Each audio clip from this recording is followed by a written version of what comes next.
তারা দুজন স্বামী স্ত্রী ওই বস্তাটা তারা গাড়িতে উঠাবে কিন্তু উঠাতে পারতেছে না। তারা তো বড়লোক মানুষ, তাদের তো এগুলো অভ্যাস নেই। এই বস্তাটা উঠাতে গিয়ে কিন্তু তার স্বামী ওখানে পড়ে যায়। ওই পাশ দিয়ে একটা অসুস্থ লোক যাচ্ছিল, তাকে কিন্তু তার স্ত্রীটা ডাক দেওয়ার পরে বলে যে ভাই, বস্তাটা একটু আমাদেরকে উঠায়া দেন।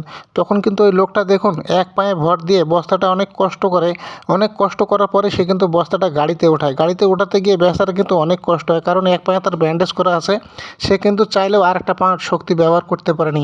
বস্তাটা যখনই সে কষ্ট করে গাড়িতে উঠায় দেয়, কষ্ট করে উঠাতে গিয়ে বেচারা কিন্তু অনেক কষ্ট পায়। স্বামী স্ত্রী দুজন দাঁড়িয়ে আছে, তারা দুইজন মিলে কেউ কিন্তু তাকে একটুও সহযোগিতা করেনি। তারপর ওই বেচারা অনেক কষ্ট সহ্য করে কিন্তু বস্তাটা গাড়ির ভিতরে এত সুন্দরভাবে তুলে দেয়। তুলে দেওয়ার পরে সে কিন্তু শরীরে ঘামগুলো মোছা। স্বামী স্ত্রী তারা দুজনে দেখুন গাড়ির নিচের লকারটা ফেলা দিয়ে গাড়িটা ওখান থেকে নিয়ে চলে যায়। এই লোকটা ভেবেছিল তাকে হয়তো বা কিছু টাকা পয়সা দেবে, টাকা পয়সা না দিক অন্তত পক্ষে তো ধন্যবাদটা দেওয়া উচিত ছিল।